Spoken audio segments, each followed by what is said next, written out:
Monday night raw की viewership से start करते हैं। पहले तो इस हफ्ते ठीक है, ठीक ठाक सा शो था और कुछ ज़्यादा चेंजेस भी नहीं आए हैं क्योंकि लास्ट वीक की जो व्यूअरशिप थी वो थी 1.7 मिलियन व्यूअर्स और इस हफ्ते भी जो व्यूअरशिप है वो 1.65 है। यानी कि जो व्यूअरशिप है इस बार WWE ने मेंटेन की है और बाकी कुछ ज़्यादा मैं बताने के लिए है नहीं। अब समर स्लैम के जो लास्ट एपिसोड्स होते हैं गोहो मेडिसिन वाले उसमें देखते हैं, हाँ नेक्स्ट वाला मेडिसिन स्क्वायर गार्डन, वहाँ पे जो व्यूअरशिप है उसका कैसे इम्पैक्ट पड़ता है। अब Roman Reigns and Brock Lesnar जो पूरा समर स्लैम है वो एक कार के ऊपर सज चुका है। तो नैस्कार जो कि आपको पता है एक इवेंट है इस स्पोर्ट के अंदर, इसको देखते हैं तो वहाँ पर कोरी करके कोई है, मैं इस इवेंट को देखते हैं तो मुझे इसके बारे में कोई नॉलेज नहीं है, लेकिन जो चीज़ मुझे इंप्रेसिव लगी वो मैं आपको दिखा रहा हूँ। इस कार के ऊपर आप देख सकते हो पूरा ये NBC यूनिवर्सल ने जो है इनके साथ ऐसे कुछ कोलैबोरेशन किया है और ये हाइप कर रहे हैं समर स्लैम के इवेंट को। और यहाँ पे आप देख सकते हो भैया कैसे कार के ऊपर ही Roman Reigns and Brock Lesnar छपे हुए हैं।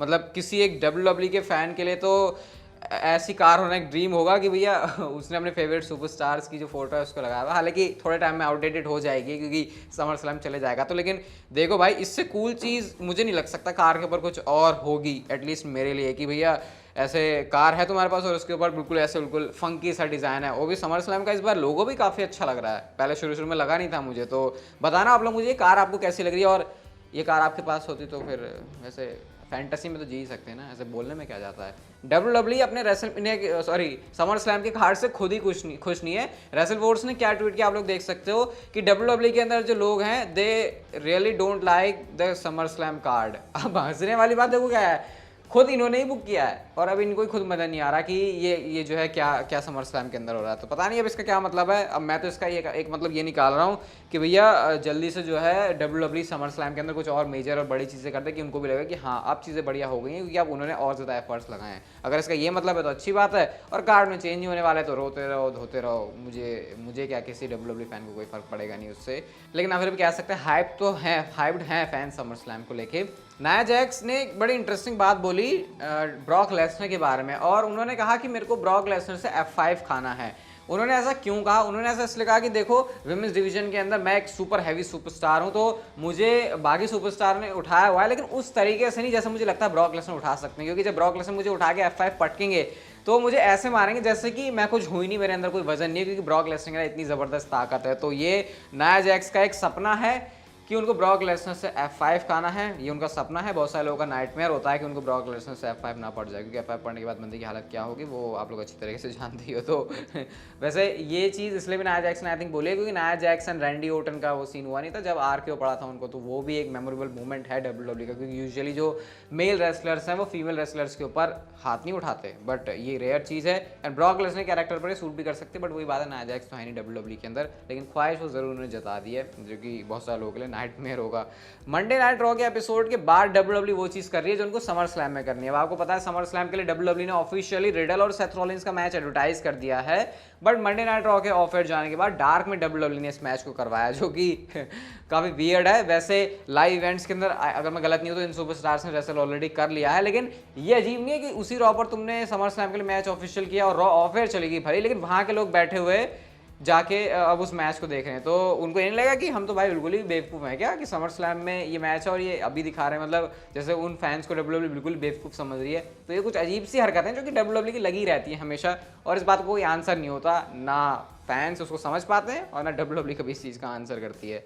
उसोस की बात करते हैं तो भैया 1 साल पूरे हो चुके हैं उनको स्मैकडाउन टैग टीम चैंपियनशिप का रेंज शुरू करे हुए। आप लोग इस ग्राफिक के अंदर देख सकते हो जो कि WWE ने अपने डिजिटल प्लेटफॉर्म्स के ऊपर पोस्ट किया। यहाँ पर वो खुद बता रहे हैं कि उनका जो historic SmackDown tag team championship का रेन है वो 1 साल पहले शुरू हुआ था। यहाँ पर इमोजी भी ये वाली है जो कि उसोस और ब्लड लाइन पूरी की पूरी यूज़ करती है। ये स्मैकडाउन चैंपियनशिप को जीते हुए हुआ है।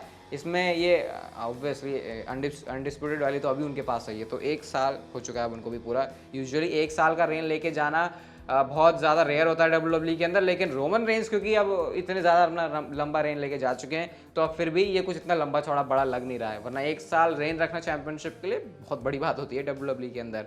रिसेंटली आपको काफ़ी सारे जो विनियर्ड्स देखने को मिल रहे हैं जहाँ पे हमको क्रिप्टिक चीज़ें दिखाई जा रही हैं कि ये सुपरस्टार है वो सुपरस्टार है, जहाँ पर वो सुपरस्टार है वैसे एज, क्योंकि ये जो प्लान है WWE का वो जो मिस्टीरियस जो विनियर्ड्स आ रहे हैं उसके पीछे एज का ही है। लेकिन बहुत सारे लोगों ने इस चीज़ को भी नोटिस किया कि एज का तो है, लेकिन काफ़ी सारी यहाँ पर जो हिंट्स हैं वो फील्ड के भी हमको मिल रहे हैं क्या।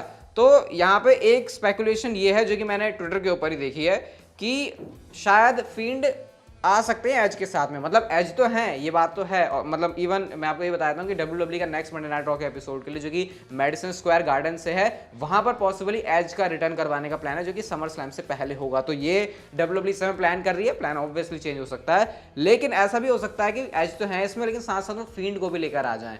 तो अगर ऐसा हो रहा है सच में तो डेफिनेटली तब ये बड़ा शौक है, क्योंकि अभी तो WWE कितने भी मिस्टीरियस पैकेज दिखा दे, पता चल चुका है हमको कि वो सुपरस्टार एज हैं, लेकिन अगर यहाँ पर फील्ड आते हैं तो डेफिनेटली फिर मामला यहाँ पर काफ़ी चेंज हो सकता है। इमेजिन करो एज और फील्ड एक साथ में। बॉबी लैशली रिसेंटली काफ़ी खुश लग रहे हैं और उसके पीछे रीज़न है, उन्होंने एक इंटरव्यू के अंदर इस बात को रिवील किया कि इस समय जो मैं कनेक्ट कर पा रहा हूँ ना क्राउड के साथ, वैसा मैंने कभी भी नहीं किया था। देखो मुझे चाहे क्राउड पसंद करे या फिर ना पसंद करे, वो पैसे दे के हमें देखने आते हैं, तो इसलिए मैं यहाँ पर हूँ। और इस समय मैं देख रहा हूँ कि कैसे लोगों की तरफ से मुझे काफ़ी ज़्यादा अप्रिसिएशन मिल रहा है। इवन आप लोगों ने देखा भी होगा कि कैसे क्राउड जो है बॉबी लैशली के बॉबी के चैंट लगाता है। तो ये बात जो है यहाँ पर उन्होंने कही, और साथ में फिर ये भी बताते हैं कि उनकी जो सक्सेस है वो उनकी सक्सेस है उसको फैंस एक्नॉलेज कर रहे हैं। तो इस बात के लिए भी लैशली काफ़ी ज़्यादा खुश हैं। तो ये बहुत बढ़िया टाइम चल रहा है, मैं कह सकता हूँ बॉबी लैशली का WWE के अंदर। यूजुअली ऐसा टाइम हर किसी का चलता नहीं है जब तक आप थियरी ना हो, बट रिसेंटली वैसे अभी रॉ पर आए नहीं थे बॉबी लैशली, पता नहीं कि एब्सेंस का क्या रीज़न था, लेकिन हाँ टाइम तो उनका बढ़िया चल रहा है। यूएस चैंपियनशिप डिफेंड करनी है थियरी के सामने, वो भी वो बंदा जिसको इतना तगड़ा पुश मिल रहा है। तो यहाँ पे अगर लैशली हराते हैं तो डेफिनेटली फिर और मज़ा आने वाला है उनके कैरेक्टर के साथ में। लेट्स सी क्या करते हैं दोनों सुपरस्टार समर स्लैम के अंदर।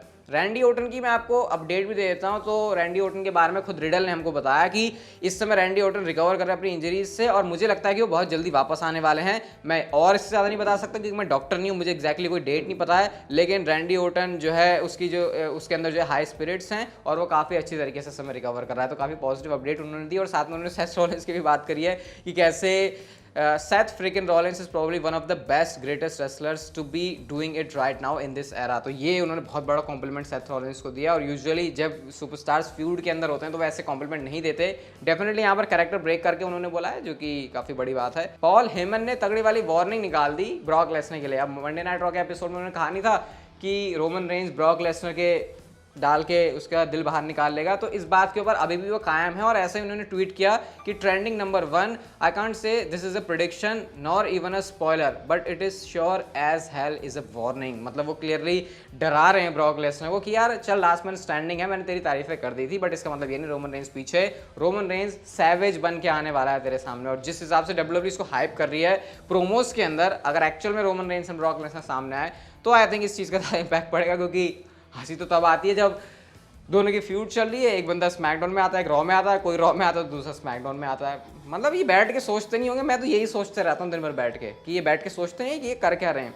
बाकी आप क्या कहोगे इसके बारे में, जरा मुझे बताना कमेंट सेक्शन में कि ये आपको क्या लग रहा है, क्यों हो रहा है, ये दोनों सुपरस्टार क्यों सेम शो के ऊपर नहीं आते। मेडिसन स्क्वायर गार्डन के बारे में एक और चीज़ आपको बताता हूँ, जो शो होने वाला है WWE का। टिकट सेल्स ऑलरेडी काफ़ी अच्छी चल रही हैं। अभी तो मैं आपको थोड़ा आउटडेटेड ट्वीट दिखा रहा हूँ, लेकिन आई थिंक जो पूरा शो है वो सोल्ड आउट हो चुका है। अभी यहाँ पर आप देख सकते हो जो कैपेसिटी है वो 11,500 की है, ऑलमोस्ट 11,000 बिक चुकी हैं, और ये भी अब पूरी बिक चुकी होंगी। तो आपको जो मेडिसन स्क्वायर गार्डन से मंडे नाइट रॉ का एपिसोड देखने को मिलेगा वो होने वाला है पूरा का पूरा सोल्ड आउट। तो अब उस हिसाब से WWE अगर डिलीवर भी करके देगी तो फिर मज़ा आएगा शो को देखने में। बाकी आज की फाइनल स्टोरी की बात करते हैं और वीर महान की बहुत जल्दी गर्लफ्रेंड शायद आने वाली है मंडे नाइट रॉ के ऊपर। तो हमने इस हफ्ते रॉ के एपिसोड में, मैंने इसको वैसे कल कवर नहीं किया था, अब ज़रा डिटेल में बात कर लेते हैं इसके बारे में। हमने देखा था कि बैक स्टेज से वीर महान आते हैं और वो भू करके सारा स्ट्राइबर को डराते हैं। तो और उसके बाद मिस ने ये कहा था कि I think he likes you. तो ये WWE शायद पॉसिबली हिंट कर रही है एक रोमांटिक स्टोरी लाइन शुरू करने के लिए। अब मेरे दिमाग में अगर तुम कहते ना किसकी रोमांटिक स्टोरी लाइन शुरू करनी है, तो वीर महान वो लास्ट पर्सन होता है जिसका नाम मेरे दिमाग में आता, और वही चीज़ WWE करने जा रही है। तो ये बात तो सच है कि WWE किसी भी सुपरस्टार को कैसे भी पुश कर दे, कुछ भी कर दे, जब लगता है कि कुछ बड़ा होगा तब ऐसे होता है। तो ये क्लियरली WWE इसी और हिंट कर रही है कि कोई रोमांस वाली स्टोरी लाइन वीर महान की शुरू होने वाली है सारा स्ट्राइबर के साथ। जैसे उधर शैंकी सिंह ने थोड़े बहुत मजे उधर लिए नहीं थे, रिकोशे की गर्लफ्रेंड के साथ में हैं, तो शायद वो चीज़ WWE यहाँ पर भी करने वाली है। क्या ही बोले यार इसके बारे में, अभी वैसा हुई नहीं है, लेकिन मैं चाहता हूँ ये ना हो, क्योंकि वीर महान का जो कैरेक्टर है उसको WWE ने बिल्कुल डिफरेंट दिखाया। अब अगर वो ये चीज़ करते हैं तो जब तक क्या उसका जीरो सेंस बनेगा, उसका कोई फायदा नहीं है। बाकी क्या आप देखना चाहोगे वीर महान को इस तरीके से कि वो ऐसे रोमांटिक वाली चीज़ करें, या फिर जिस तरीके से भी वो डोमिनेट कर रहे थे वैसा उनको करना चाहिए? बताना आप लोग मुझे कमेंट सेक्शन में। लेकिन आज की जो वीडियो थी यहीं तक की थी, अच्छी लगी तो like share subscribe notification bell को ऑन कर दो, and see you guys in my next video.